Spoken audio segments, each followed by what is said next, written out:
Wednesday. Happy Wednesday. How was your week, sweetie pie? It was good. My week was good. Happy Wednesday. Oh, your computer's on. How was your week, sweetie pie? Your computer's on. Oh, your computer's on. Where are we getting this extra sound How was your from? week, sweetie pie? Your computer's on. And it's repeating and repeating. Okay, there we go. I don't know why I did that, but this is technology and such is life. So my week was good. I'm itching to put my Christmas tree up, but my supervisor is like, it's too soon. I'm putting it up on Saturday. I don't care. Well, you know, the supervisor is only yay tall, and she couldn't stop if she wanted to. She thinks she's running things over here. So anyway, she does not want me to put my Christmas tree up. Okay. I was going to put my Christmas tree up literally the day after Halloween, but oh my God, I think that's a bit much. If I had a house, I would be that person where the neighbors would be like, if she puts another accoutrement in her yard, that would be me. And I would have trees in like every room, including my bedroom. You sound like my mom. That's my mom has done that for years. I think this will be the first year that she's not going to do it, you know, but I know what I'm going to do for Christmas. I'm not sure if I'm going to have a tree inside the house, but I want to get one of those metal bodice. Yeah. And wrap it with evergreen and decorate it with lights and have that in my front yard. Oh, that's pretty. And so that will be my Christmas. Yeah. That's and decorate my door. I mean, what else do we have to look forward to this year? Like, can I have something? Because literally all I have is my Christmas tree. Yeah, basically, we have 2021 to look forward to in our tree. So I don't really know. Yeah. So did you guys finish the gingerbread houses? Tonight is right after the show. I run out and it'll be finished tonight. So soon, I think I posted a couple of little pictures on Instagram, but soon I'll be able to post it on Facebook. So nice. I'm so excited to see them. Now, what were they for? Was it just like a nonprofit thing, a city competition? Yeah, for a charity event, gingerbread competition that they do here every year in Jacksonville. I believe it's going to be down at the fairgrounds. And it just kind of gives the little essence of Springfield. They do Porch Fest here, and this year, because we weren't able to do Porch Fest because of COVID, we kind of incorporated that into our gingerbread. So next week I'm able to show it online, so you'll be able to post it up. Oh, yeah. I'm excited. I know, right? We have to, my mentor was telling me, she was like, you have to like celebrate small wins. And so Christmas is a small win. Finishing the gingerbread houses is a small win. Because if you let yourself like get into the mood of the moment, you're just going to be crazy all the time, like going back and forth and back and forth and back and forth and back and forth. So anyway, so today we're talking about urban farming, Black farmers, which you know that I have been trying to talk about farming for like since episode 7. So yes, you have. Finally. And I finally found a farmer. We're also looking for someone who is a person of color in the coffee space. You know, are you roasting, growing? What are you doing? We want to talk to you. So if you're watching out there in the world and you hear this and you know somebody, drop us put them in the comments so we can hit them up. A little message. Yeah. Yes, because season 2 is going to be lit. It sure is. We haven't told them that. We are taking a break. When's our last show? December 9th? Is that the second Wednesday of the month of December? Yeah. Yes, that is our last show. And that's going to be our big show. I'm excited about it because we're going to have more than one guest on that show. We're showcasing, it's going to be like a black market, showcasing Black businesses that have items that can ship, that you could purchase before Christmas and share with your loved ones if you're not able to travel, but they'll get a wonderful, wonderful gift from a awesome, creative Black business. Right, So because that's what somehow the mail has fixed itself. And if yes, they order between the 9th and that week, they should get it prior to Christmas. I don't know how the mail fixed itself, but all of a sudden packages and mail is arriving in a timely fashion again. Isn't that something? I know. So I'm going to bring Cara on so that she can talk about the farm and we can just get into, and I know I'm trying to move away from food access and talking about nutrition, but I just can't. Like, it's so. Well, but at the same time, it's very important, especially for our community. And that's what we're here to do, is to showcase important information. So let's bring her on. Hi, how are you? I'm good. How are you? Well, good. Welcome to the show. Thank you. I'm outnumbered. I'm over here in Kansas, and y'all are in Florida. Yeah. But guess what? Right now it feels like Kansas weather. It's cold here right now. To me, it's cold. I have the heat on. You know what? I can't with you Floridians, because every time I come to Florida, y'all, first of all, why are they even selling boots and furs and scarves there? What could you possibly need a fur for in Florida, first of all? Y'all don't know that when you do travel, it's accessible. Except that I see y'all traipsing around the state with your fur like it's cold and hats and carrying on. It's cold to us. Yes, it is. Right now, this is cold. I woke up with a little bit of frost on my windows this morning. I was not happy. That is not why I live here. It snowed here at the beginning of October. Okay, I woke up with scraping my car windows with snow. Okay, all right. So that's cold. That's cold. Yes, so tell us a little bit about the farm and when you and your husband decided to, what made you get into farming? And also introduce yourself, please. Give us your background. Yes. My name is Caria Hawkins, and with Abundant Harvest Farms. We're a limited liability corporation. And we're a family-owned and operated farm. We actually started farming by necessity. We purchased a farm way before it actually became a business. We purchased the farm in the late 90s. And the purpose of the purchase of the farm was for us to actually start a family co-op. And the family co-op actually consisted of family actually working on the farm and helping to produce the food. And then everyone shares portions of what we harvest. So that's how we started. And the reason we started like that, because we saw so many different health disparities that were really alarming. And it was actually time to make some changes. My husband and myself had actually made some changes ourselves.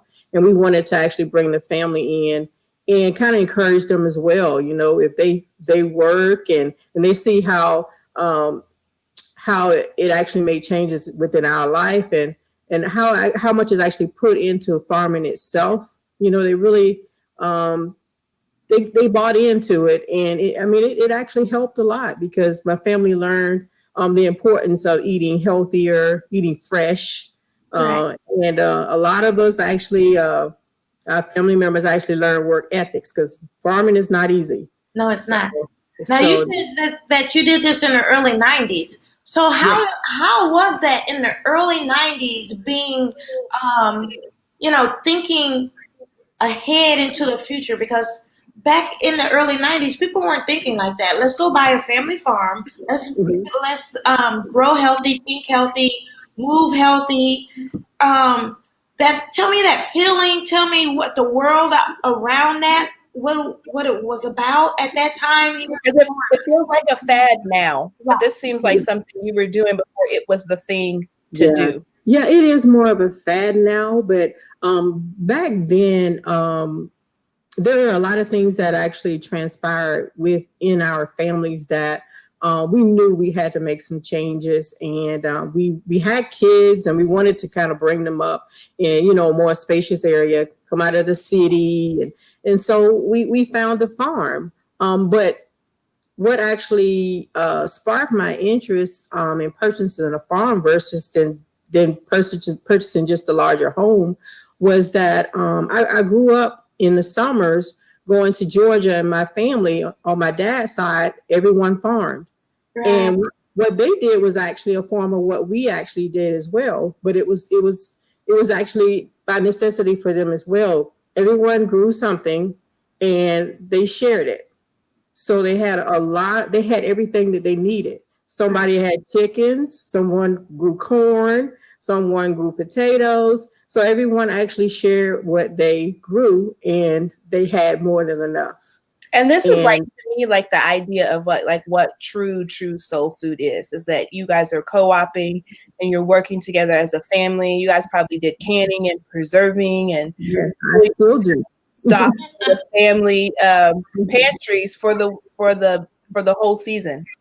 Yes, and we don't have harsh winters like you guys do, but we do. I do still can. I can most of what we grow, so it could last a little longer throughout the season. And so when you said family, how much family? Was it just you and your husband and your children, or was it others outside of the family, but part of the family? It was actually my husband, my kids, our kids, my parents, our siblings, uncles, aunts, whoever wanted to actually participate in the co-op, because we both have very large families. Okay. So it was just one of those things that we thought would allow us to actually spend time together, as well as they were learning. We were learning. There's a lot of things that you learn along the way when you're farming. But it actually helped us to have that greater closeness, because we were doing something together for the common good for the family overall. So it's great. Yeah, it's a great experience. So is everyone living on the same on the property, or pretty spread out, or? Well, no, everyone wasn't living on the property. It's me, my husband, the kids, and my parents at the time when they were living here on the farm. But everyone else actually came in to the farm to help. Yes. And how many acres did you say you have? We have 38 and a half acres, but we only farm on 2 acres. Okay. Yeah. Yeah, and 10 of those acres are a pecan orchard. And I heard Chef Shanita mention that they were looking for a coffee vendor or that's us. We actually have a coffee that we roast our pecans along with the coffee. So it's naturally flavored. And it's the most amazing coffee. I used to serve it at Blue Chocolat on special occasions, and we sold it also. And the aroma would just take over the whole restaurant. And it was like favorite. You could not have told me that. I know. I have to send you some, sweetheart. It was our favorite coffee to roast on Saturdays and Sundays on our Saturday and Sunday brunches. It was amazing. You have a beautiful coffee. Thank you. So that is actually a value added product. And I'm always looking for ways to actually add value to whatever it is we're growing. And that's one of the products of that venture is the coffee itself. What made you think of saying, let's do a pecan coffee? Oh, I'm thinking of that and a cinnamon roll. It's so gorgeous. It's a beautiful coffee. But what made you think of coffee? Well, I enjoy coffee, but I can't drink highly caffeinated coffee because it gives me the jitters. Mm-hmm. So I don't have that problem. So I wanted to come up with something where I could drink it was naturally caffeinated and naturally flavored, because I really don't like artificially flavored coffees either. So I said, well, why not try to create something myself? And that's where it actually ended up. And we found a family roaster that roasts the coffee for us, the pecans with the coffee. So and so are they local too? No, they're actually well, yes, they're actually in Monticello, Florida, and then they have another roasting house in Georgia, the latter part of Georgia. They're not too far from us. You guys have created your own like little ecosystem. That's amazing. Yeah, and it's interesting because I'm always trying to find different ways to use what we have, the products we have. Like I said, we do canning, and there's a lot of different other ideas that I have that I'm working with and trying to recreate and add value to other things as well on the farm. Right. Well, that's super awesome. I wanted to ask you how has the farm evolved over the years since you purchased it? Well, we actually became a business, agricultural business, in 2014, and we shortly after that we established the business. Is for profit, but we established a not-for-profit as well. So we have a not-for-profit organization that works with the community, and we do a whole gamut of different things that actually help us to kind of live through what our purpose is. And our purpose is to give back to the community, not just nutritious food. That's important, but we need to also educate the community. We have one community that we work with on a regular basis, and it's a group of seniors, and we feed them nutritious food, but we also occasionally have the chef come out, and she prepares healthy meals with foods that they're not quite familiar with. Right. And she makes it where they'll enjoy it. So that's important, because if you don't know how to prepare something, you're not gonna cook it, or you'll be kind of reluctant of trying to find recipes for it or so forth. Exactly. That's amazing. Yeah. So you said that was one of the charities. Also, what are some of the other charities that you're involved in? We have there's a few missions that we actually we collaborate with, and we have regular donations, either monthly or quarterly, to the missions. And we do have our summer camp program. Okay. Because of COVID, we weren't able to do that this year, but we're hoping to kind of get things back on the ground for next year, so we can have the kids out on the farm and teach them from seed all the way up to how the plants grow, and they see the animals, and they get to learn firsthand where their food comes from. Okay. So you just mentioned COVID. How has COVID affected you? I know that you are at the Riverside Market, which I always want to come over, but I work I work practically all day long on Saturday, so it's never able to get there at that time. But I kind of sneak out sometimes and get over there, But tell me a little bit of how has COVID affected the farm, the family, people around you. What are your thoughts on those things? Yeah, because we actually we have evolved into a direct customer base business where we sell directly to our customers. We had been greatly impacted by COVID because the markets were closed, so we had no venue, no access to sell our products to customers. So I think it was probably maybe about 6 months or so before the markets reopened. And we were able to go back in. And then when the markets did open, of course, with all of the regulations and things in place, there were very few customers initially. So, I mean, it's building back up a little bit more now. But they require that the people, the customers wear their masks and that we're 6 feet apart. Yeah. So they have all the safety measures in place, and they ask that, the customers, comply with it so everyone can stay safe in that environment. But we really, just like so many other farms, that especially the ones that sell directly to customers, were in fact impacted greatly by Right. COVID.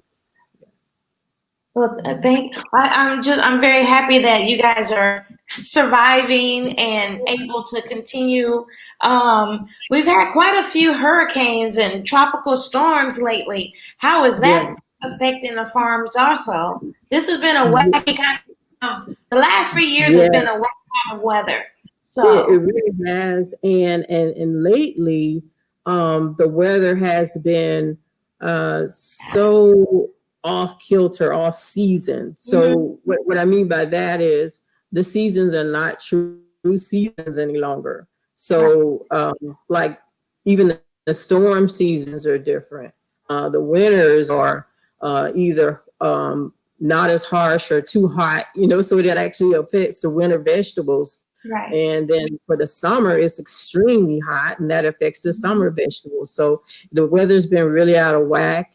We've had a lot of rain lately because of the storms, and it actually is after storm season, and we're still having this type of weather. So right now, the farm is like extremely wet, but over time, we've worked on trying to improve our drainage for the fields where we grow. So it's actually helped a lot.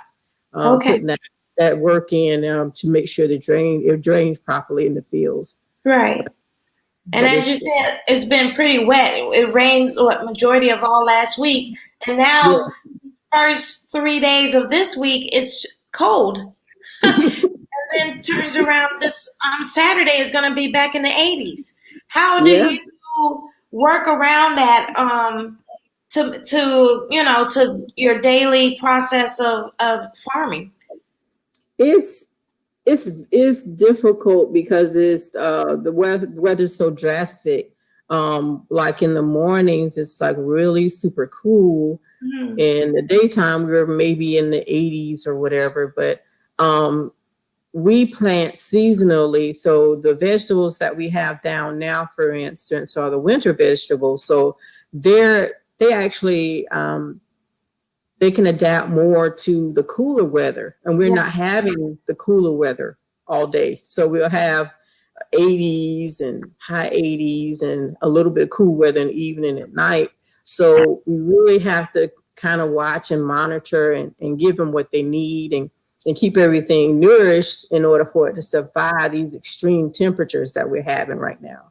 So it gets kind of tricky, but you kind of really have to pay more attention to your crops when we have the drastic temperatures that don't agree with the normal season we normally have versus the type of vegetables that you're growing at the time. So it just takes more time. It just takes more time and patience to just try to work through it.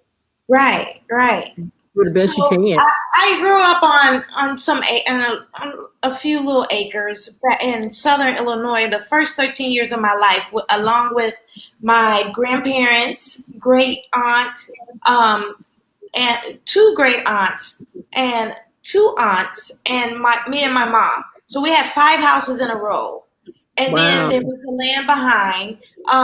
We had ducks, chickens, pigs, strawberry patches, grapes. So my grandmother also, she canned a lot. And she also, and I remember it was in her sewing room. She had this huge shelf, and it was nothing but canned goods that she canned.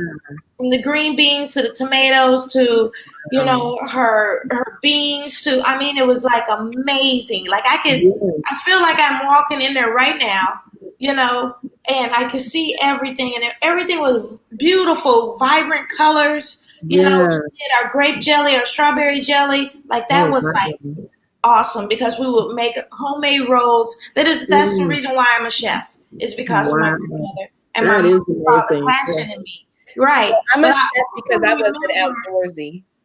Huh? I'm a chef because I wasn't outdoorsy and I was clumsy.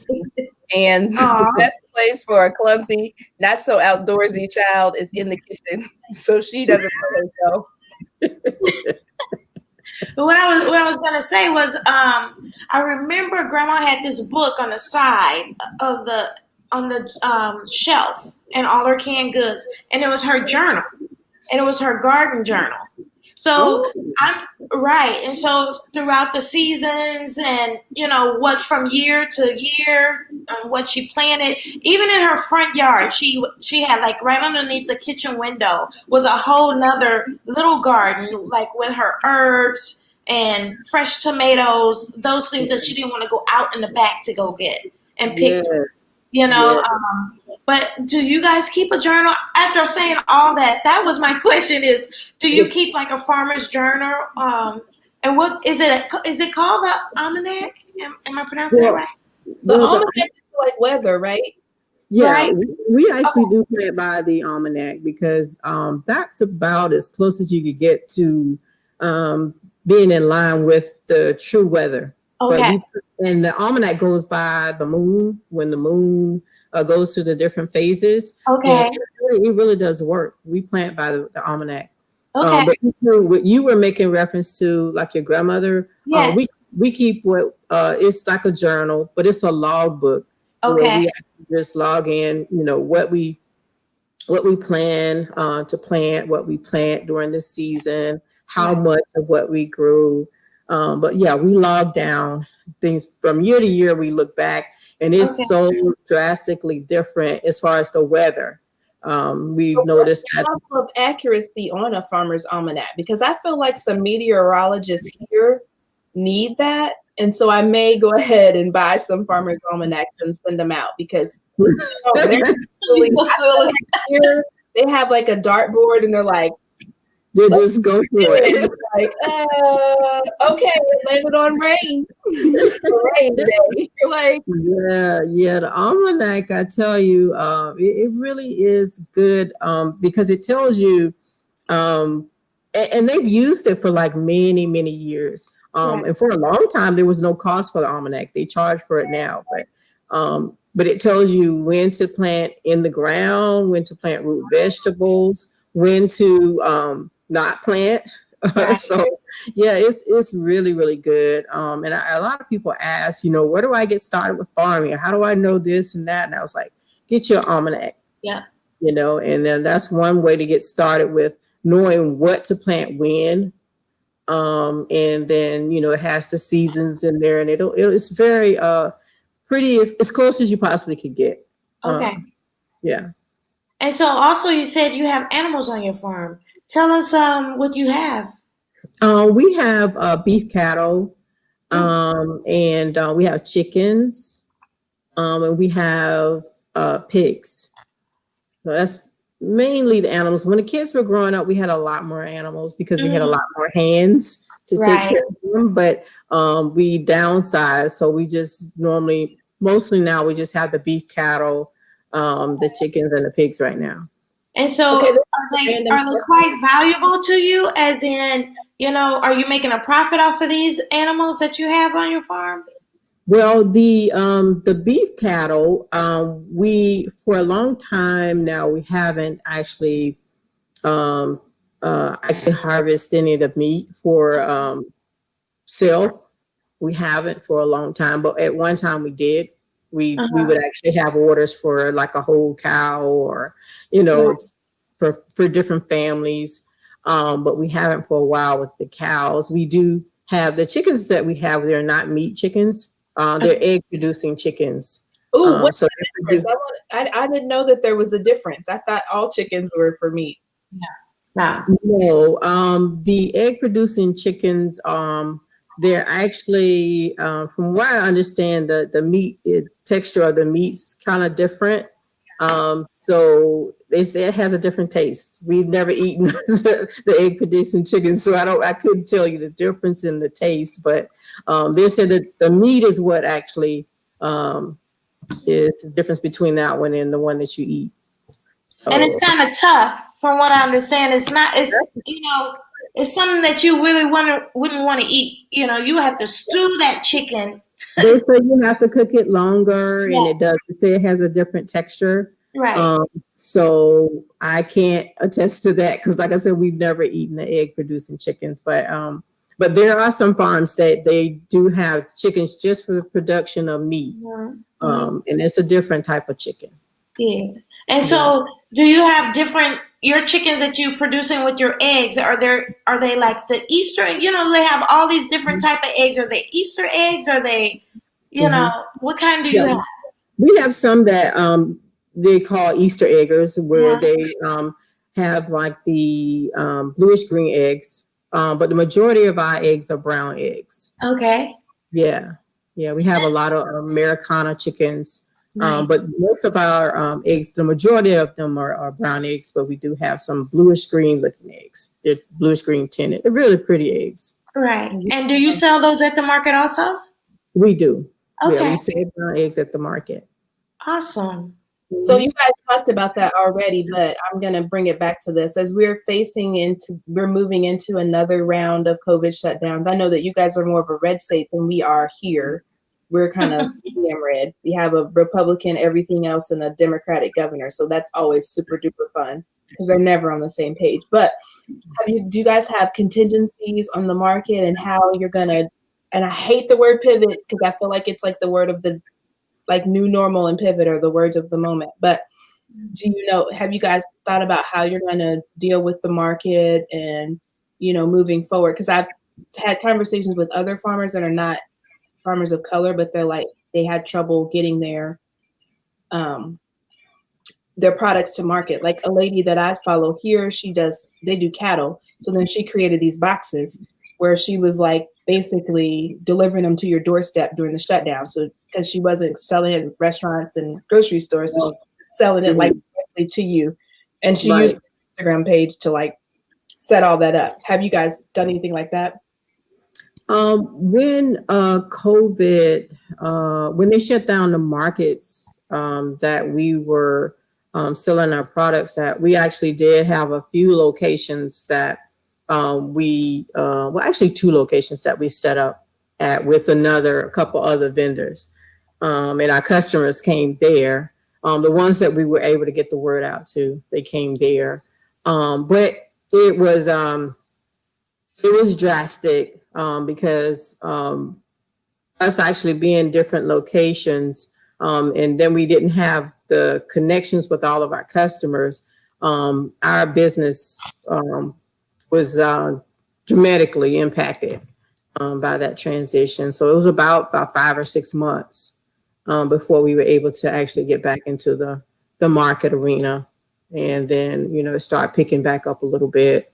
And now we have more of a flow of customers. So, but yeah, the COVID has actually been an experience for us. We have everyone's actually had to adapt to the new normal. And we're constantly always trying to be mindful of being safe in everything that we do, especially our interaction with our customers. But they're really good about making sure that they're wearing their masks and they're protecting themselves and staying the distance away. And so it makes a difference when people are in compliance and, trying to keep each other safe, So it's been pretty good as far as cooperation there at the markets. We have a new market that we're at as well. We're at the JTA, the new terminal on Forsyth Street in Jacksonville, Florida, on Fridays from 10 until 2. That's so I'm going into the JTA with Crazy Beans Coffee. No, you're not. Yeah, in the new location. There's a spot right there. I got that bid earlier at the beginning of the year. They wanted me to put blue chocolate in there, and I said no, I'm tired.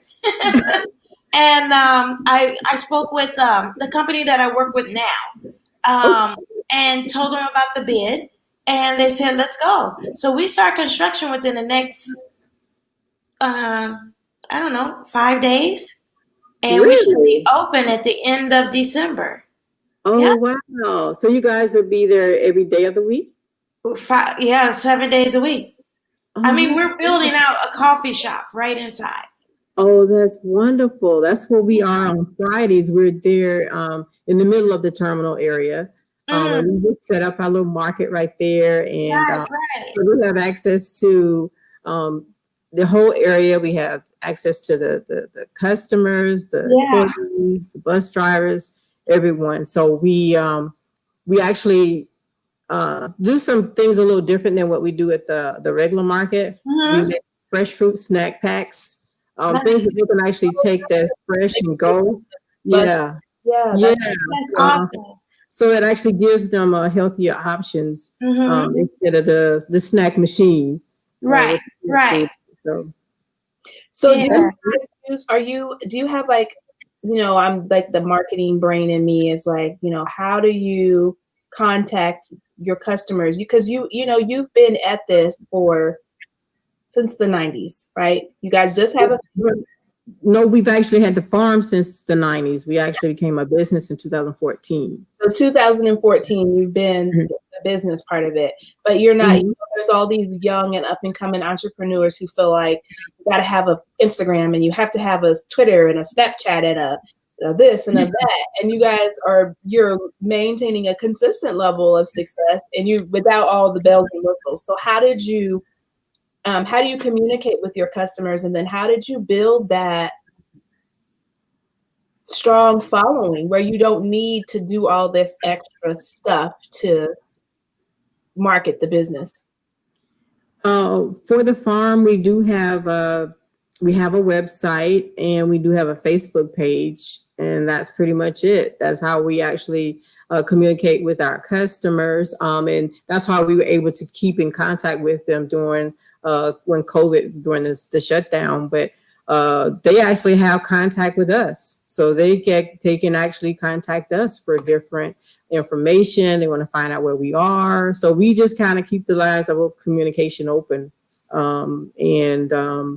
They can send us an email, they can call us. So they have the contact with us, and we want to keep that open. Because people feel like, I tell young people, they're like, no, well, I just have to be available. And it's like, no, it's like you guys have set the terms of your business and people are accustomed to knowing how to get a hold of you. So they don't think they need to find you on Snapchat because you don't have a Snapchat or a TikTok or whatever. You're like, no, you can email us because that's how we communicate with. Absolutely. Yeah, that it works. It works. And then also everyone sees you on Saturdays at Riverside and then now on Fridays at JTA. So, you're accessible, in two different places every week, which is great. Yeah, it is. It's great to have two locations now. And just like Chef Shanita was saying, you don't really have to have a lot of bells and whistles. You just have contact, your customers to be able to contact you regardless of what it is. They can get in contact with you and you respond back to them, and they see you. That's why I like the direct customer contact access that we have at the markets. Someone asked why we don't participate in the CSAs where they. I was going to ask you about that. Yeah, they come and get your product and then they deliver it. And we really like to actually have access to our customers, make sure we address their concerns. We're face to face with them and making sure our product is fresh and what they're looking for. And I like the communication. I like that direct communication. Awesome. Yeah. So during the pandemic, everybody was inundated with pictures of farmers, dumping milk from cows and rotted zucchini in the fields and all of this thing about, the farmers, they can't get their product to the store. We're going to create some relief. So as an independent, farm of color, was it easy for you to access some of that relief, or was it something that it was available but not for real? Well, as far as funding, you mean? Type of COVID relief funding at all? No, that wasn't available for us. During the time of COVID, when we didn't have, we had like an abundance of produce or whatever. We actually tried to actually do a few locations and as much as we possibly could. But what we did, the community that I mentioned to you guys a little earlier about, we committed ourselves to providing fresh produce to them through the pandemic period. So we did that for like 5 to 6 months. Wow. So yeah, so we were actually directly in the community, giving them the fresh produce that we had. We didn't have anything that we so destroyed. No one reached out to you guys to in the USDA Farm to Families program. See, this is the thing that irks me about these programs, is that there was not a lot of guidance. So like the company that we worked with here, they sourced their products from local small farms first, and then they supplement it with like produce companies and large things. But then like, it seems like not everybody did that. If you were giving away your produce when you could have been getting paid by the government to give away your produce. Right. That would have been better, but we found a way to just make it work for us during that time. Plus, we also helped that community as well. So, I mean, we helped them anyway because that's one of our communities that we make sure they have access to fresh produce anyway. But nothing went to waste during that time. And we were fortunate to be able to sustain during that period. We didn't lack anything. We were blessed. But yeah, it would have been good to actually have some type of support or, during that time frame. But I think here in Florida, and I've mentioned this before on other shows, there wasn't a lot of reaching out, as in those programs for farmers, as Shanita was doing, like the boxes, the drop-off boxes, or you drive up and pick up, food. There's only every maybe three weeks you'll hear of someone doing a food drive. But excuse me. But there wasn't, I don't think Florida was actually trying to help anybody. I know for a fact, the PPP loan, that was because it was across the nation. It was all over the news. I know that a lot of restaurants received those kind of fundings, but you didn't hear anything about farmers or anything about the fruit boxes or anything like that really here in Jacksonville at all. They made a specific effort with PPP to call all of their minority-owned businesses and walk us through the process and make sure that we had everything that we needed to apply. I'm talking and hearing and seeing that, nope, that wasn't the case for everybody. And I just bring awareness to that because there is another round of PPP coming. And if you are eligible, somebody has to help.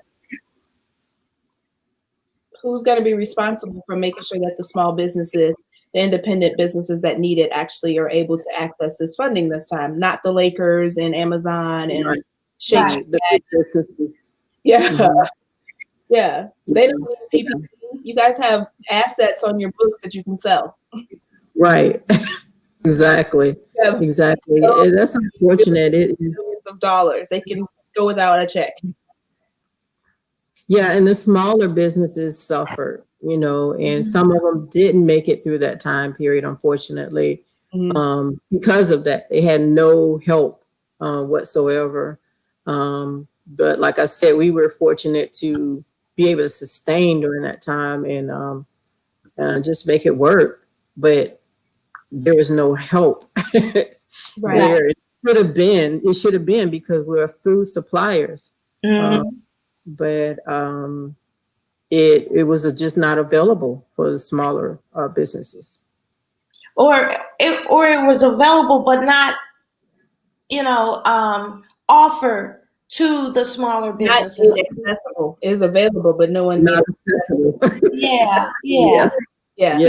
said, hey, this is And if there is if now that I feel that since Shanita and I have been doing these shows, like we're gathering all this information, she more than me, as in all the information, and now we could be a resource coming up with this next turn of events of COVID coming up and the shutdown, which I doubt it seriously if Florida will do any kind of shutdown like the rest of the countries, the rest of the states in the country. But we will definitely be able to, email our guests who haven't had that chance to receive any kind of that kind of information, or even funding. If we, definitely Shanita could explain it better than I can, but she's doing this, her next project, which is her life project, will be able to do this kind of things for people with all these different resources that they didn't know about. But I'm gonna open the door to you, Shanita, so you can. Well, I think that I fell into advocacy and not on accident. I think it's something that as a business owner, you're always doing, right? You're always taking care of your employees. You're always looking out for them and making sure that they have, mental health resources or access to food or housing, or sometimes you're the babysitter or whatever it is. But as we're looking at like small businesses, knowing that I had a level of success because my dad was always there making connections, providing resources. And I think that sometimes in our community, people think that resources mean money. Like, in order for me to be a help to you and your business, I have to purchase something. Yes, you would like me to purchase something, and that's wonderful. But as like small business owners of color, if I have access to something, a network, information, a skill that's useful to you, sometimes it's like what you guys did at your family, in the beginning with the family. Somebody had a lamb, someone had cows, someone had chickens. But, chicken people weren't like, no, I don't want your sticky cucumber. I'm keeping my. That's was trying to help each other. Right.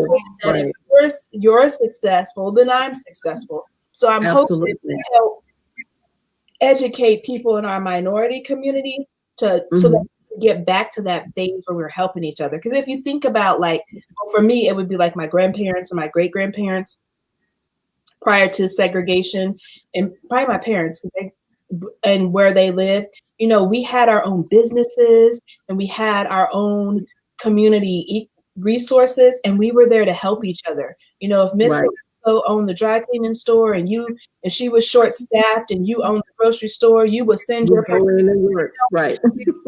Whatever. And we gotta, as a community, we gotta get ourselves back into that space where we're willing to reach out and help each other, and not necessarily monetarily. Of course, my grandparents would get their dry cleaning there, but if we cooked more, if my grandma, she's gonna make sure that so and so is running the movie theater and her husband's sick, we're gonna make sure they have dinner. It's just those little things that we have doing as a collective community. Right. And that sense of community has dwindled. So I agree. It's not all about money all the time. There's a lot of other things that you could do to actually help each other within the small business arena. I agree. So I really want this go around. I'm trying to learn everything that I can about these bills that are coming through, and the independent restaurant bill and the farm bills, and how that we can make sure that our independent and small businesses have access to this information. And so that way, when they're like, I have people, just like other chefs that I know, we had one of our nursing home centers here had an outbreak recently of COVID. 120 people in the nursing home are sick. 20 have died. Staff is sick. So a couple of the chef's apprentices, they left the job, and they're like, I was told I didn't get unemployment. And I'm like, they're calling me. I'm like, nope, I'm gonna break it down to you. These are the rules. This is what it says on the state website. You go back and you advocate for yourself, and you get what's due to you. And I think that sometimes for us as small business, they make it so arduous. Like you're like, look, I'm just trying to run a farm. Okay. I got 10 acres of pecans. I don't have time to sit here for 4 hours. Yeah.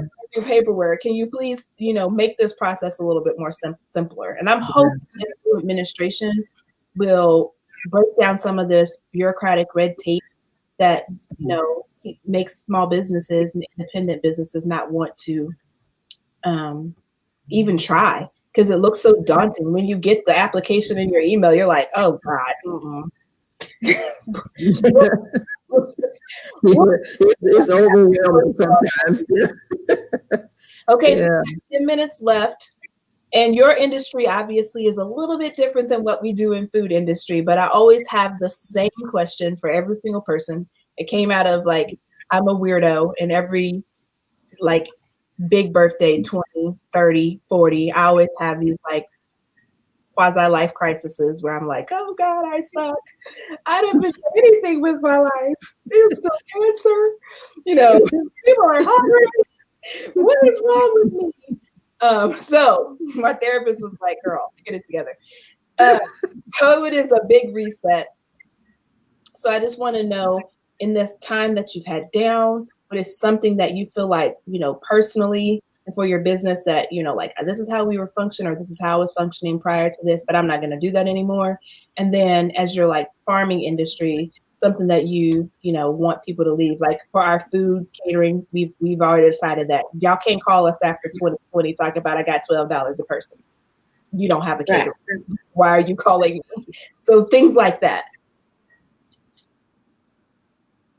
Okay. I know. It's a lot, but what part of it? So basically what you're asking is what part of the industry, the agriculture industry, would I change, or what would you leave behind in 2020?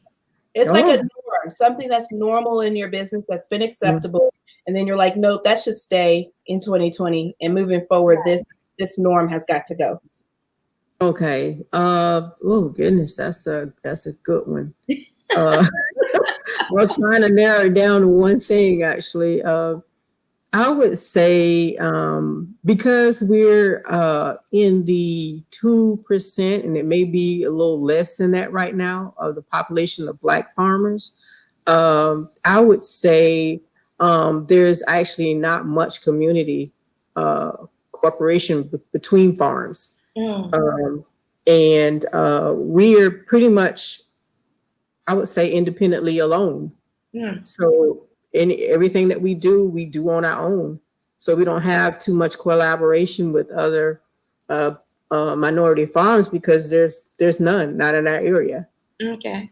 So I would say that would be one thing that I could definitely leave behind any year, not just 2020, but at any time, because it's daunting at times, because you don't really have anyone you can actually just go to and ask questions to, or get resources from. So you're always responsible for everything yourself.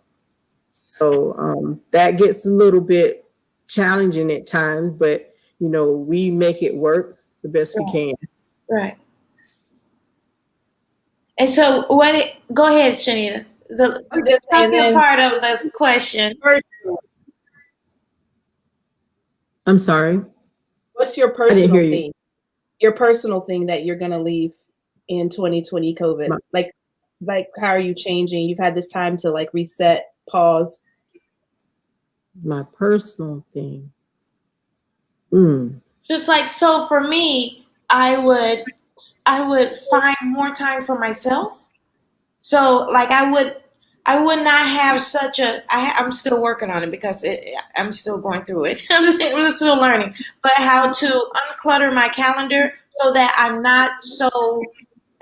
don't have enough time for myself. So for when I go into 2021, I want to have personal time. I want to have me time. I want to, because as a chef, we just go till we pass out, and we never say no to someone. As Shanita said, no more $12 per person caterings. We stop lowballing ourselves. Right. And that Right. we will leave that in 2020, and I will also leave in 2020 such a cluttered, overpacked calendar. So, what is it for yourself? Would you like to leave in 2020? Well, I could probably say pretty much the same or similar, because we have a lot of times we just overwork ourselves because of what's actually going on in 2020. You're always trying to catch up. You're always behind. Yeah. Everything just comes all at one time, and it's like, where has this year gone by? And I have no time to myself because we're trying to catch up. Right. And trying to do what's necessary. You patch here, you patch there, patch that. But if I could change anything personally, it would be some more me time and downtime to rest, because farming is very, very physical work. Right. And your body has to have time to rejuvenate and heal itself and rest. I don't get enough rest. So, did you work what, at dawn, and you go to sleep by, I'm up early, and sometimes I'm up late. So, and normally my administrative work, I don't get a chance to do that until at night. Right. So, I'm up late trying to catch up and answer emails and do these different things, and more rest would be would be great. I think that could actually apply to a lot of people, though.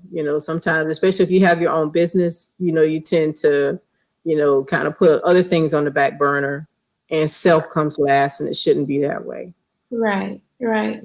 So if people want to connect with you guys, do they do it through Facebook or your website? Because I want to make sure when I put the notes up that I put that in there. Are you shipping anything? If people want to look, I'm really concerned about pecans. Like, can people besides me access these? Yes, we have a online store. On the store, we actually have the pecan coffees there. We're out of t-shirts, but we normally have t-shirts on the website, and we have spices from Chef Pete on our website. Yeah, Chef Roderick, Shanita. Yes. Yeah. But we have where you can actually order directly from us or through us by sending us an email through, or a direct message through our Facebook page, or through our email. Either way, we can actually do that, or you can come directly to the market, whichever. But if you're not in the area, we can. If you're not in the area, we can definitely ship you some pecans or whatever you want. Yeah, I have another special box for her, so that means I have to come and see you. Yes, and I'll pick up some pecans and some pecan coffee and put in her special box. So, yes, that would be great. I'm excited, and then I can have iced pecan coffee instead of this other coffee from another brand that needs no type of publicity.